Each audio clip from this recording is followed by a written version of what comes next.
What's up, tubers? Welcome to Games Time. I'm Yames, and as you guessed it, it's a fresh movie review. But today it has a twist. It's a Blumhouse special, being the last three movies I've seen have been Blumhouse ones, which is very odd. But hey, Blumhouse is doing what they're doing. First one will be of Fantasy Island, then Brahms The Boy 2, and then The Invisible Man. So, weird thing, I loved all three. Well, loved the Fantasy Island, didn't mind Brahms, and I enjoyed The Invisible Man. And the weird thing is, I want sequels for all, which would work out really well. So, first one, Fantasy Island, rated M for my Australian audience, rated PG-13 everywhere else. Only goes for an hour and 49 minutes. Directed by Jeff Wadlow, written by Gillian Jacobs and Christopher Roach, starring Michael Pena, Maggie Q, Lucy Hale, Austin Stoll, Jimmy O Yang, Portia Doubleday, Ryan Hansen, and Michael Rooker. Yes. And this actually really worked. Like, I was expecting something wanky, something shitty, like, oh, you're just doing this to get the name brand for your movie company. But no, they actually thought it through, and it had a great story, great acting to a certain degree. It had lots of feels and a really good story too. It was kind of obvious where it was going to go to a certain degree, but Ryan Hansen, who is from Veronica Mars, who plays Dick Casablancas, who's usually a douche in everything he's in, Ryan, he actually gives you so much feels in this, and it's so funny and it's so heartfelt. I give this 7.5 out of 10. I would have given it more if they were gonna go a few different routes about it, but it worked out well. And if they do a sequel, I want it to be called Fantasy Island 2 under new management, and have it set like 3 years later with a different cast, but also a different dude owning the island. Michael Pena, he plays really a good, I'll say, mediocre bad guy. Like, he's awesome in Ant-Man as Lewis, trying to, explain everything within 5 minutes. But in this, he's just like, oh, it's your fantasy, whatever. And it's just like, okay. And,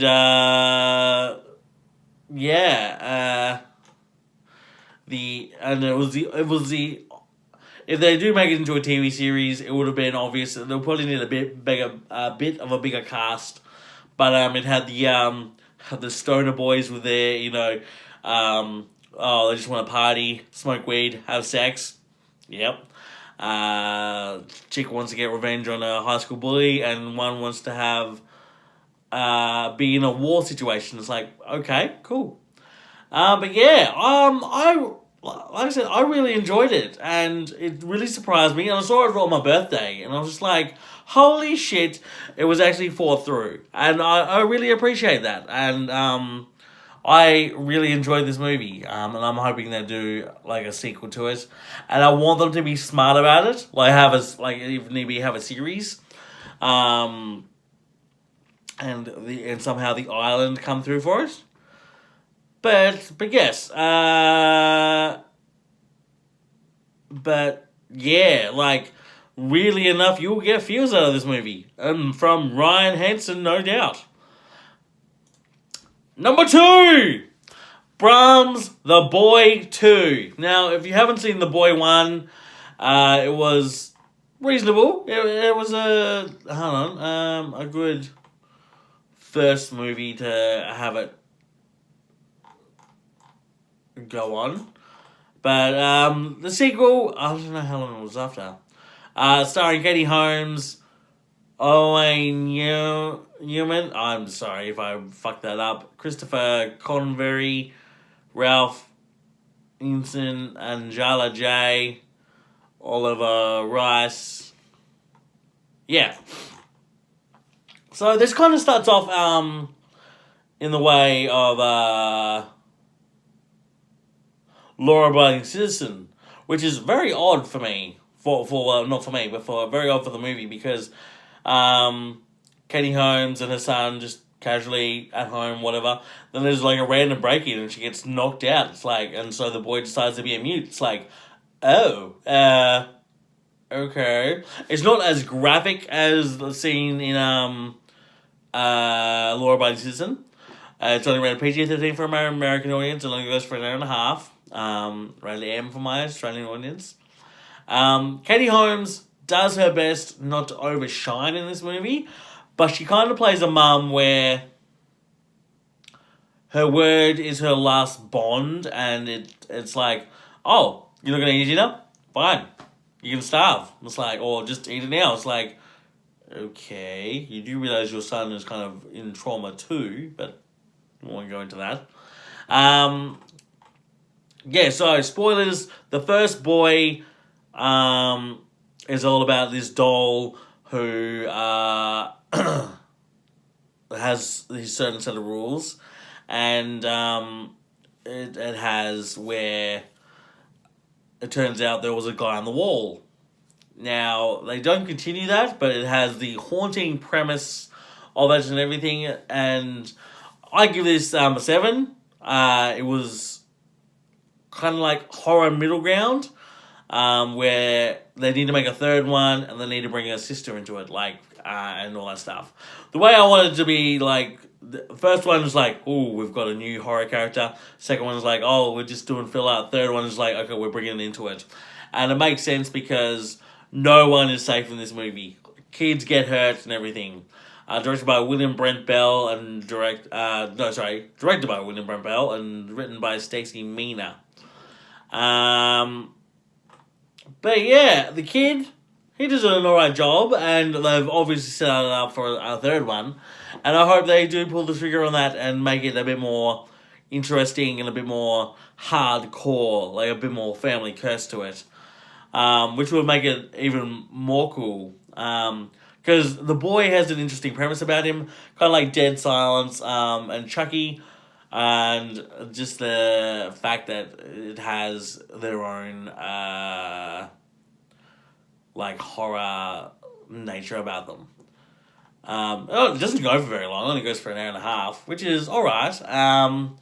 But yeah, it was reasonable. It was like middle ground to where it needs to go, and if they do a third one, they need to put the trigger and just blow everyone's mind, either violently or storytelling wise. But yes, and like I said, I give it a 7. If they did a few things even better, it would have got higher ratings, but it was reasonable. And if you like, scary-ish movies, then you'll enjoy this one. Now, my last one, number 3, The Invisible Man.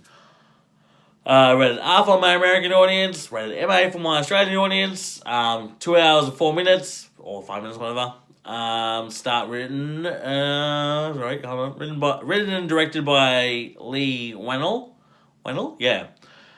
Lee was the guy who created the first Saw. And Upgrade, Insidious, and everything. Director. He wrote Saw 2 and all that stuff and everything. Yes.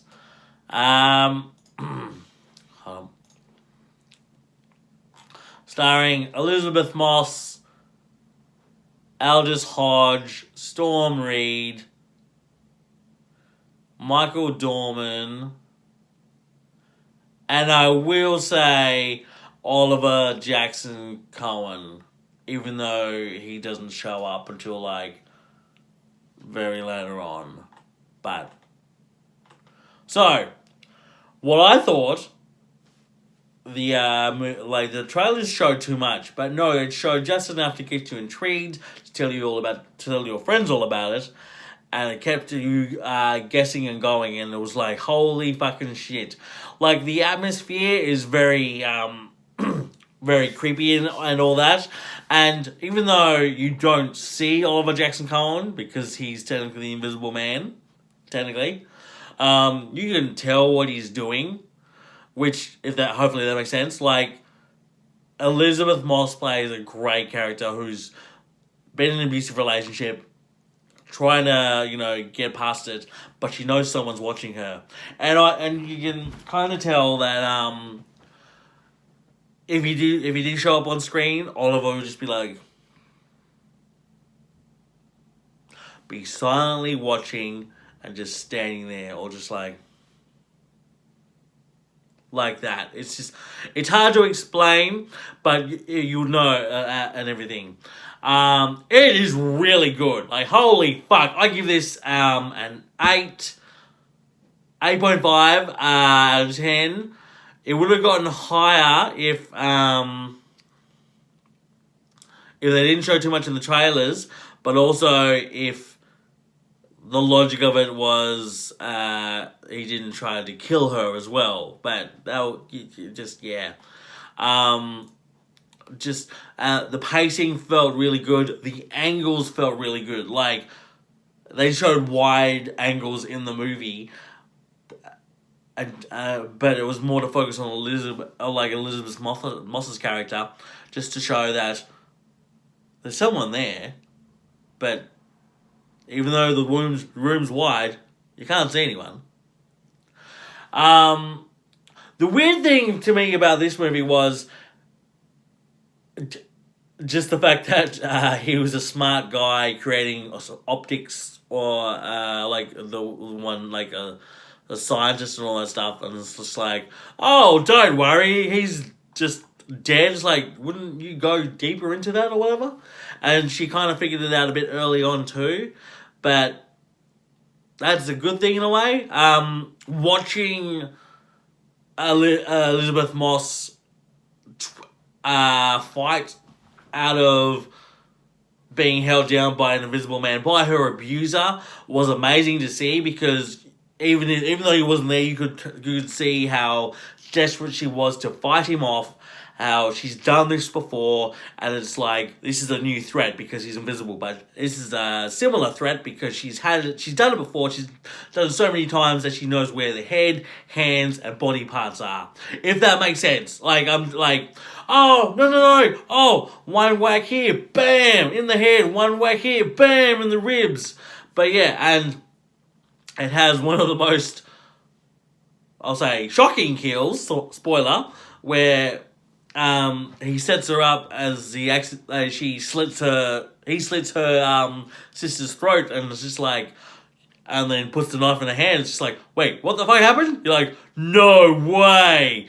And it's just like, holy shit. And what was it? The suit, it felt very Tony Stark or very supervillainy. Like, holy shit, they actually thought about it well. Not like, oh, I'm gonna do this and this and like electrocute myself, I'm invisible, or take a potion or whatever and I'm invisible. But no, they actually thought it out, the optics and all that stuff. I highly rate it. Like I said, I rate all three highly. I want a sequel to all of them. Fantasy Island, maybe a series. Brahms, maybe just one more. And Invisible Man, a sequel, but more from the cop's point of view, if that makes sense. But yeah, I say, if you want a good horror night when they all come out on DVD or whatever, hire them all. Start with Brahms, then go Fantasy Island, then go Invisible Man. And yes, Blumhouse special trilogy, well, triple threat, and everything. So, have you guys seen any of these movies? Fantasy Island, Brahms the Boy 2, or The Invisible Man? And if so, which one did you like the most? And if so, should Blumhouse keep on making them or stop? Like, share, subscribe, leave a comment. Thank you guys. More to come. I haven't seen any movies this week yet, so you're lucky. The next video will probably be a gameplay video. And because it's March now. And so, yes. like, share, subscribe, leave a comment, and I will see you guys later on. Thank you very much.